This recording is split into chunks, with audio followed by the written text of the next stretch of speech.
সুপ্রিয় শিক্ষার্থী বন্ধুরা, সকলকে অনেক অনেক শুভেচ্ছা ও প্রীতি জানিয়ে অনেকদিন পর, অনেকদিন বলা যাবে না, মোটামুটি এই করোনা বা এই প্যান্ডামিক পরিস্থিতিতে এর মাঝ দিয়ে আমরা আবার অনলাইনে ক্লাসে সমবেত হতে পেরেছি বলে সকলকে অনেক অনেক ধন্যবাদ। যাই হোক, আমিও অসুস্থ ছিলাম, মাঝে মাঝে শরীরের আপ ডাউন যাচ্ছে। যাই হোক, তোমরা আশা করি ভালো আছো। আমি প্রসেনজিৎ কুমার মণ্ডল, সহকারী শিক্ষক, মধুগ্রাম মাধ্যমিক বিদ্যালয়, ডুমুরিয়া, খুলনা। আজকে আমরা আবারও সেই ক্লাস 8-এর প্রথম পার্ট, একেবারে সাধারণ ধারণা আমি দিব, যদিও পার্টস অফ স্পিচ সম্পর্কে আইডিয়া দিব, তার আগে আমরা লেটার থেকে শুরু করব। একটু সাধারণ আইডিয়া দিব, অর্থাৎ জেনারেল আইডিয়া আমরা দিব যে আমরা ইংরেজি সেকেন্ড পার্ট বা দ্বিতীয় পত্রগ্রাম বাংলা সেকেন্ড পার্ট পড়ি, বিভিন্ন রকমের অবস্থা থেকে আমরা এখান থেকে একটু শুরু করার চেষ্টা করব। যে আমরা তো কথা বলি বা ল্যাঙ্গুয়েজ বলি, ভাষা বলি, এগুলো কীভাবে হয়েছে, কেমন? আচ্ছা, তোমরা কি বলতে পারবে এটা এগুলো কি? What is this? এগুলো কি? এটা একটা সিম্বল, একটা প্রতীক, একটা চিহ্ন, সাংকেতিক চিহ্ন। আমরা সবাই বলি যে এটা স্যার, এটা একটা এবিসিডি ইত্যাদি, কিন্তু আসলে এটা একটা চিহ্ন। তেমনি একটা ক, খ, গ, এটা র, এগুলো সবই চিহ্ন, একটা চিহ্ন। এই সাংকেতিক চিহ্নগুলোকে আমরা সাধারণত লেটার বলি। ইংরেজিতে লেটার বলা হয় বা বাংলায় বলে অক্ষর। প্রত্যেক ল্যাঙ্গুয়েজে, প্রত্যেক ভাষায় এই সাংকেতিক চিহ্নগুলো দিয়ে তাদের নিজস্ব লেটার আছে, তাদের নিজস্ব ওয়ার্ড আছে, তাদের নিজস্ব সেন্টেন্স আছে, তাদের ল্যাঙ্গুয়েজ আছে। যাই হোক, ইংরেজিতে আমাদের কতটি লেটার আছে? How number of letter in English? There are 26 letter. অর্থাৎ এই এ টু জেড পর্যন্ত, এ টু জেড পর্যন্ত 26 লেটার। এই 26 লেটারকে একসাথে কি বলি? আমরা অ্যালফাবেট বলি। যদিও এই 26 লেটারকে আমরা দুটো ভাগে সাধারণত প্রথমে ভাগ করি, সেটা হচ্ছে ক্যাপিটাল লেটার আর স্মল লেটার। তোমরা নিশ্চয়ই জানো, ক্যাপিটাল লেটার সাধারণত কোনো কিছু শুরুতে আমরা ক্যাপিটাল লেটার ব্যবহার করি, সেন্টেন্স লিখতে গিয়ে, কোনো প্রপার নাউন লিখতে গিয়ে সাধারণত আমরা স্বাভাবিকভাবে এখানে ক্যাপিটাল লেটার ইউটিলাইজ করি, আর ভিতরে আমরা স্মল লেটারগুলো ব্যবহার করি। এই লেটারগুলো এ টু জেড পর্যন্ত আমাদের কয়টা? এ টু জেড পর্যন্ত আমাদের 26 লেটার। Letter 26 letter. এই 26 লেটারকে একসঙ্গে কি বলি? Alphabet.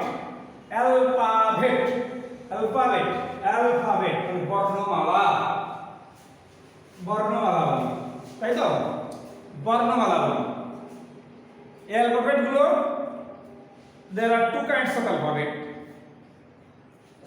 Number one, vowel, V or W, real vowel. Number two, consonant.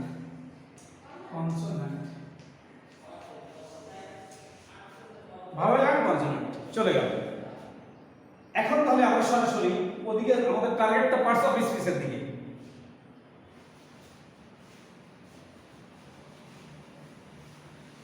এই ভাওয়েল আর কনসোনেন্ট আমরা জানি ইংরেজিতে ভাওয়েল 5টি, এ, ই, আই, ও, ইউ, আর বাকি 21টি কনসোনেন্ট। তারপরেও ওই 21টি থেকে ওয়াই এবং ডব্লিউ এই দুটোকে সেমি ভাওয়েল বলা হয়। তারও কারণ নিশ্চয়ই আছে যে এই ডবল এবং ওয়াই কখনো কখনো ভাওয়েলের মতো, আবার কখনো কখনো কনসোনেন্টের মতো আচরণ করে, ব্যবহৃত হয়। এই কারণে এদেরকে সেমি ভাওয়েল বলা হয়। তো যাই হোক, এখন আমাদের কথা হচ্ছে কি, যে এই যে লেটারগুলো, আমরা এখানে একটা লেটার লিখলাম, মনে করো সি, টি, বি। এখানে একটা কি লিখেছে? একটা বলতে পারো এটা কি লিখেছে? এটা একটা লেটার, এটা একটা লেটার, এটা একটা লেটার লিখেছে। আবার যদি বি, সি, টি, আবার সি, বি, টি, হ্যাঁ, এরকম যদি লিখতে তাহলে থাকি, এগুলো কি আমাদের ল্যাঙ্গুয়েজ বা ভাষা বা ওয়ার্ড কোনো কিছু মনের ভাব প্রকাশ করছে? শুধুমাত্র এর সাথে চিহ্ন দিয়ে রাখিস, তাই না? এখানে কোনো কিছু মনের ভাব প্রকাশ করে নাই। অর্থাৎ আমরা যদি মনের ভাব প্রকাশ করতে চাই, ইফ পয়েন্ট ওয়ান হ্যাঁ, তাহলে আমরা কি করব? আমরা এবার একটু দেখি যে এইরকম করে যদি একটা লিখি, এটা কি লিখলাম? CAT। এখানে এটা একটা লেটার, এটা একটা লেটার, একটা লেটার, এই তিনটি লেটার পাশাপাশি বসে কি হয়েছে? একটা ওয়ার্ড হয়েছে। ওয়ার্ড, একটা ওয়ার্ড, একটা ওয়ার্ড হয়েছে। কেন? এটা মনের ভাব প্রকাশ করেছে। তাহলে আমরা বলতে পারবো যে কতগুলো লেটার পাশাপাশি বসে যখন মনের ভাব সম্পূর্ণরূপে প্রকাশ করে তখন তাকে লেটার বা তখন তাকে ওয়ার্ড বা শব্দ বলে। এটা একটা ওয়ার্ড। যেমন আমরা যদি এরকম লিখি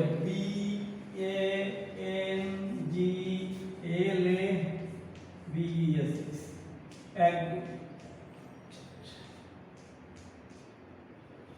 দেখো 1 2 3 4 5 6 7 8 9 10 লেটার, 10 লেটার পাশাপাশি বসে একটা কি বানিয়েছে? ওয়ার্ড বাংলাদেশ। তাহলে কতগুলো লেটার পাশাপাশি বসিলে কি হচ্ছে? একটা ওয়ার্ড তৈরি হচ্ছে। কখন? যখন মনের ভাব প্রকাশ করবে। যখন মনের ভাব প্রকাশ করবে তখন এটা আমাদের ওয়ার্ড হচ্ছে। আচ্ছা, এখন এই ওয়ার্ডটা পরে, তাহলে এই ওয়ার্ডগুলোই কিন্তু আমাদের কি সেন্টেন্সে ব্যবহৃত হয় না? এই ওয়ার্ডগুলোই মূলত হচ্ছে, যাই হোক, এই ওয়ার্ডগুলো আমরা কোথায় ব্যবহার করি? সেন্টেন্সের ভিতরে। যেমন I am in class 8, এটা একটা ওয়ার্ড, এটা একটা ওয়ার্ড, এটা একটা ওয়ার্ড, এটা একটা ওয়ার্ড। এইবার কতগুলো ওয়ার্ড দেখো পাশাপাশি বসছে, কতগুলো ওয়ার্ড পাশাপাশি বসছে। এই কতগুলো ওয়ার্ড পাশাপাশি বসে একটা মনের ভাব প্রকাশ করেছে, তখন তাকে কি বলা হয়েছে? সেন্টেন্স বা বাক্য। হ্যাঁ, এই সেন্টেন্স বা বাক্য। তাহলে এই যে বাক্যের ভিতরে যে ওয়ার্ডগুলো আছে, এই বাক্যের ভিতরে যে ওয়ার্ডগুলো আছে এটাই হচ্ছে সেই পার্ট। এটাই সেই এর টোটালটা স্পিচ। এটা হচ্ছে সেই SPEECH স্পিচ বা বাক্য। বাক্য আর এটা একটা পার্ট, একটা পার্ট, একটা পার্ট, এটা একটা পার্ট, এটা একটা পার্ট, এটা একটা পার্ট, এটা একটা পার্ট। তাহলে পার্ট অফ স্পিচ দেখা গেছে, অর্থাৎ স্পিচের অংশ, যাকে বাংলায় আমরা পদ বলি। পদ, বাক্যে ব্যবহৃত প্রত্যেকটি শব্দকে এক একটি পদ বলে, আমরা যেটা বলি। অর্থাৎ বাক্যে ব্যবহৃত each of the word when it is used in any sentence, হ্যাঁ, যে কোনো বাক্যে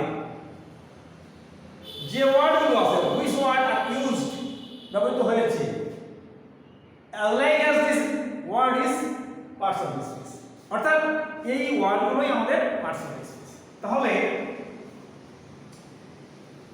বাক্যের অন্তর্গত যতগুলো ওয়ার্ড আছে, যে ওয়ার্ডগুলো আমাদের কি parts of the speech। তাহলে আমরা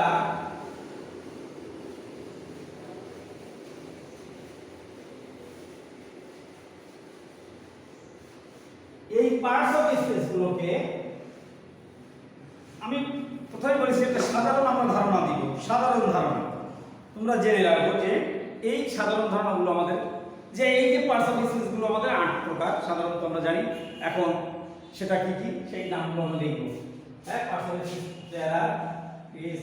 are 8 kinds of parts of species double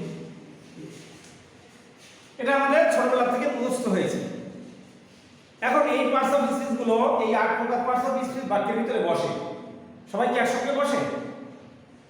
যার যেখানে বসার কথা সে সেখানে বসে, যার জায়গা যেখানে। এইটা মাথায় রাখতে হবে, কার জায়গা কোথায়, কে কে হিসাবে বসে, কোন হিসাবে বসে, কোন ক্ষেত্রে বসে।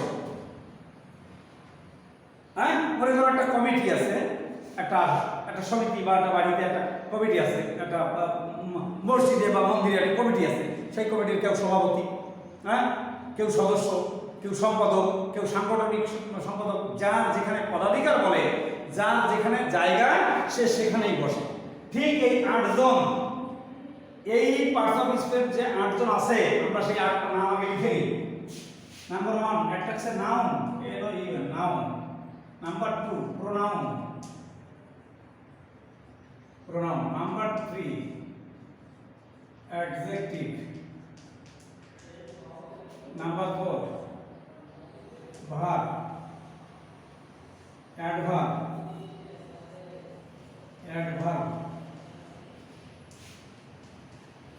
preposition, preposition, conjunction, conjunction আর interjection,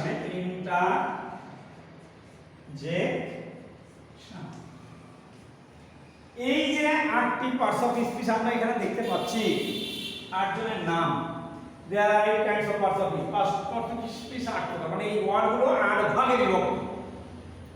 পৃথিবীতে যত ইংরেজি ওয়ার্ড আছে, হ্যাঁ, পৃথিবীতে যত ইংরেজি ওয়ার্ড আছে কয়টা ভাগে বিভক্ত? 8টা ভাগে। এই 8টি ভাগে তুমি যদি ঠিক করে ভাগ করে তাকে দেখাতে পারো, তাহলে তোমার ইংরেজি শেখা খুবই সহজ হবে। সেই ওয়ার্ডগুলো জানতে হবে, সেই ভোকাবুলারিগুলো সব জানতে হবে, সেই শব্দ ভান্ডার জানতে হবে। দেন ইউ উইল ইউজ, তখন তুমি ব্যবহার করতে পারবে। দেন ইউ করবে, you can use easily in any sentences when it is needed, যখন এটা প্রয়োজন তখন তুমি ব্যবহার করতে পারবে। তাহলে এখানে 8টা পদ আছে, এই 8টা পার্টস অফ স্পিচ আছে। এই 8টা পার্টস অফ স্পিচ আমাদের এর জায়গা কোথায় কোথায় বসে, সেন্টেন্সের ভিতরে কোথায় বসে, এবং এরা কারা কারা এটা চিনতে হবে। এই নাউন কারা কারা এটা চিনতে হবে, এবং সেন্টেন্সের ভিতরে কোথায় বসে। প্রোনাউন কারা কারা সেন্টেন্সের ভিতরে কোথায় বসে। অ্যাডজেক্টিভ কারা কারা এরা কোথায় বসে। ভার্ব কারা কারা এরা কোথায় বসে। অ্যাডভার্ব কারা কারা কোথায় বসে। প্রিপোজিশন কারা কারা কোথায় বসে। কনজাংশন কারা কারা কোথায় বসে। ইন্টারজেকশন কারা কারা কোথায় বসে, এবং কিভাবে বসে, কি কায়দায় বসে, কোন সিস্টেমে বসে। এই কায়দাগুলো, এই ধারাগুলো, এই অবস্থাগুলো যদি তুমি কালেক্ট করতে পারো, ইউটিলাইজ করতে পারো, দেন ইউ উইল সাকসেসফুল। তাহলে আমরা আজকে শুধুমাত্র দেখব একটুখানি এই নাউনটা। যদিও বড় চ্যাপ্টার, বিরাট চ্যাপ্টার, সারা জীবন ধরে নাউন পড়লেও শেষ হবে না, তারপরে মোটামুটি একটা সাধারণ আইডিয়া তো নিতে হবে। নাউন, নাউনের বাংলা হচ্ছে বিশেষ্য। এটা আমরা বিশেষ্য বলি, যদিও বাংলায় বলি বিশেষ্য। হ্যাঁ, কোনো কিছুর নামকে নাউন বলে। কোনো কিছুর নামকে, যে কোনো জিনিসের নাম ছাড়া কোনো জিনিস হয় অসম্ভব ব্যাপার, সেই জন্য সেটা একটা নাউন। কোনো কিছুর নামকে নাউন বলে। A noun is the name of anything. A noun is the name of anything. A noun is the name of anything. এটা আমরা যথেষ্টবার বলেছি, তোমরা পড়েছো। তারপরে আমি আজকে বাংলা ভাষায় বলে যাচ্ছি। এই যে নাউনটা, এই নাউন কারা, এটা আমার ভাগ আছে, কিন্তু স্বাভাবিকভাবে তোমরা জানো, তোমাদের এখানে বইতে, তোমাদের বইতে নাম ভাগ করে দেয়াই আছে। কয়েকবার করে আমরা আগে বলেছি, proper noun, common noun, corrective noun, material noun, abstract noun. Proper noun, common noun, corrective noun, material noun, abstract noun. Proper noun কারা কারা, নির্দিষ্ট ব্যক্তি, বস্তু, স্থানের নাম। Particular person, particular thing, particular river, particular place, particular হলিবুক, particular community, particular mountain, অর্থাৎ যা হতে হবে তার নির্দিষ্ট, তাহলে প্রপার নাউন, তাহলে সেটা প্রপার নাউন হবে। তাহলে আমরা এখানে কিছু প্রপার নাউন এখানে ধরবে না, আপনি তো ধরবে না এখানে, আমরা এক এক করে আবার প্র্যাকটিস করবো। সাধারণভাবে আমি বলার পরে এটা কোথায় ব্যবহার করবো সেই কথাটা শিখাবো এখানে।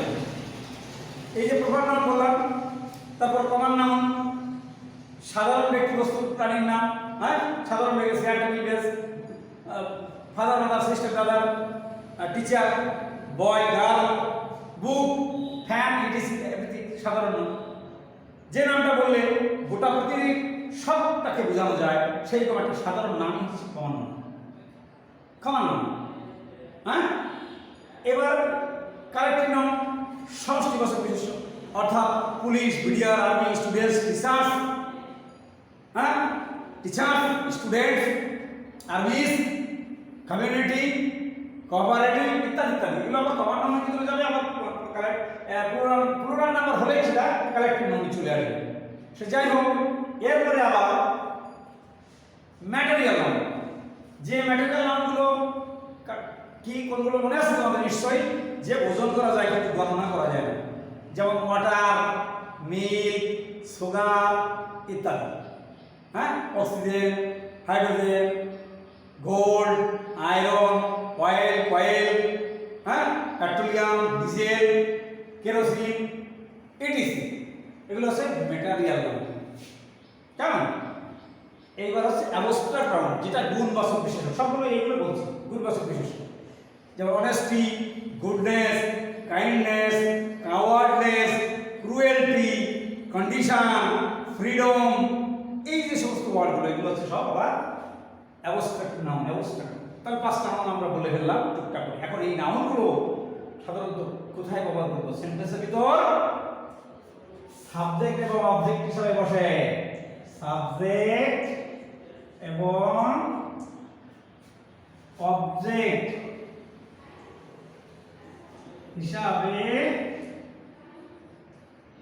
বসে। এই নাউনগুলো আমাদের সেন্টেন্সের ভিতরে সাবজেক্ট এবং অবজেক্ট হিসাবে বসে। তাহলে সাবজেক্ট ক্লোজ করতে গেলে যে তুমি একটা সেন্টেন্স লিখবে, আমরা যখন বলবো আব্দুর রহিম তুমি একটা সেন্টেন্স লেখো, তো প্রথমে একটা সাবজেক্ট দাও। তার সাবজেক্ট কি এরকম বলা যাবে না। এই তাহলে নাউনগুলোর কাছে যেতে হবে যে তুমি আসো, আমার সাবজেক্ট হও, আমার এই সেন্টেন্সের সাবজেক্ট হও, তুমি আব্দুর রহিম হও, অথবা রামসাম যদু মধুকেও হোক, অথবা বঙ্গবন্ধু শেখ মুজিবুর রহমান হোক, হ্যাঁ, অথবা মাদার তেরেসা হোক, আইনস্টাইন হোক, হ্যাঁ, অথবা দি সান হোক, দি মুন হোক, দি হিমালয় হোক, দি হলি কুরআন হোক, দি হলি কুরআন হোক, দি হলি বাইবেল হোক, দি হলি গীতা হোক, হ্যাঁ, দি ইত্তেফাক হোক, দি ডেইলি ইত্তেফাক হোক ইত্যাদি, যে সমস্ত বিষয়গুলো এগুলো সবই হচ্ছে এই নাউন। ওই সাবজেক্ট না অবজেক্ট হিসাবে আমাদের ব্যবহার করতে হবে। একই মনে থাকবে, সাবজেক্ট এবং অবজেক্ট হিসাবে ব্যবহার করতে হবে। এটা তাহলে আমরা 5টা নাউনকেই সাবজেক্ট এবং অবজেক্ট হিসাবে ব্যবহার করতে পারি বিভিন্ন ভিন্ন সময়ে, ভিন্ন ভিন্ন ক্ষেত্রে। সেই যে যে ক্ষেত্রে বুঝবে সেই ক্ষেত্রগুলো জানতে হবে, বুঝতে হবে। এবার আমরা আসি একটু প্রোনাউনে। এই দুটোই আজকে আপনার সাধারণ আইডিয়া দেওয়া যাবে। প্রোনাউনের ক্ষেত্রে প্রোনাউনটাকে বলে নাউনের পরিবর্তে যে পার্সন বেসিস ব্যবহৃত হয়, হ্যাঁ, নাউনের পরিবর্তে এই প্রোনাউনগুলো আবার আট করবে। তারপর প্রকারের নামে যাচ্ছে। এই প্রোনাউনগুলো সাধারণত এসে সর্বনাম কে বলা হয়, সর্বনাম। আচ্ছা, আই, উই, হি, হ্যাঁ, হি, সি, এই যেগুলো বলতেছি এগুলো হচ্ছে personal pronoun. Personal pronoun, demonstrative pronoun, this, that, হ্যাঁ, myself, thyself, হ্যাঁ, এই যে ওয়ার্ডগুলো এগুলো হচ্ছে প্রোনাউন। এই প্রোনাউনগুলো আমাদের সাবজেক্ট হিসাবে আবার অবজেক্ট হিসাবে ব্যবহার করা যাবে। তার কায়দা আছে, তার ক্ষেত্র। তাহলে এখানেও এরাও সাবজেক্ট এবং অবজেক্ট হিসাবে ক্ষেত্র বিশেষে ব্যবহৃত হবে। ক্ষেত্র বিশেষে